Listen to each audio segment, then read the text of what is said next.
Commissioner Ueda, I'd like to get your thoughts on the SEC's Safeguarding Advisory Client Assets proposal. So the initial proposal, which would impose new custody requirements for real estate assets, it doesn't really cite instances of loss or misuse or theft or misappropriation. Additionally, it does not acknowledge the existing legal and regulatory frameworks, right, including public land records, title insurance, which obviously protects real estate against theft.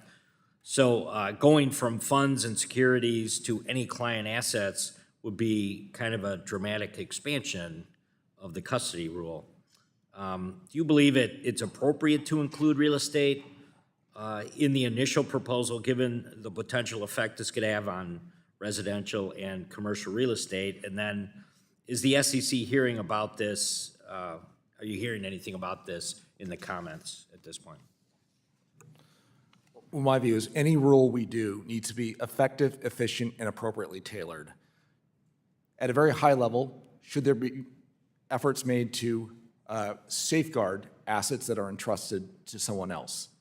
Now, the answer may be yes, but then when you look at each of the individual assets, you may want very different treatment. And some of them, as you just pointed out, and as commenters have pointed out, real estate is very different than securities in a brokerage account and might, in fact, the commission could even conclude that we can rely on those existing protections and therefore don't need to have a prophylactic rule on that. And that's something that is in the common file. I really hope that the commission thinks hard about that before taking any further steps. Very good, thank you.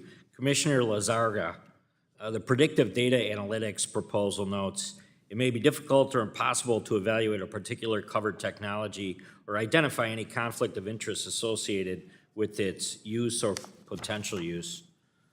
The proposal then proceeds to give examples and concludes, however, a firm's lack of visibility would not absolve it from the responsibility to use its covered technology.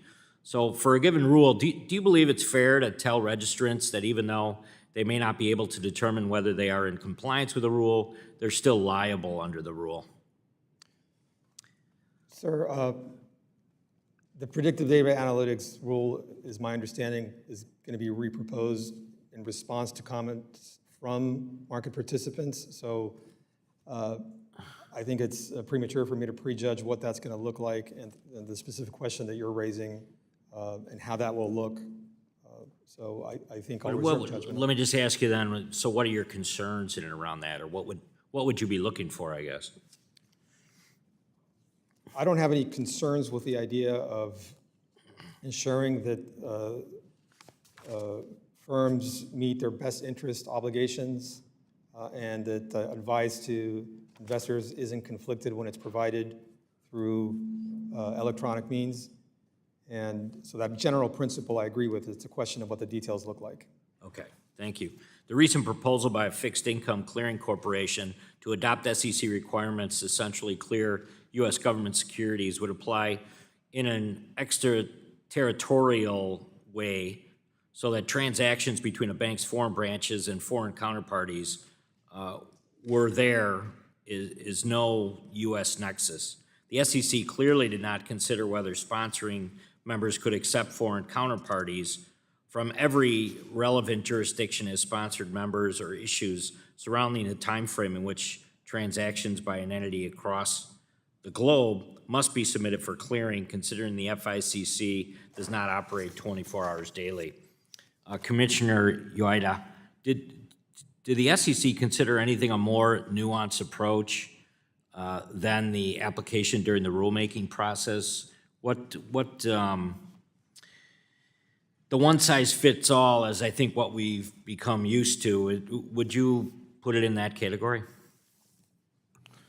Well, we try hard to think about possible consequences and effects, but we don't always get it right. In my view, the adoption of a final rule is actually only the start of a very important process of implementing it. And what happens in that implementation is sometimes we discover problems that we've not had anticipated. it's up to us as a responsible regulator to say, all right, if this was not the intended effect, we need to go back and fix that and address that. If we need to lengthen our implementation time to get it right, we need to do so. Thank you, Chair. I yield back.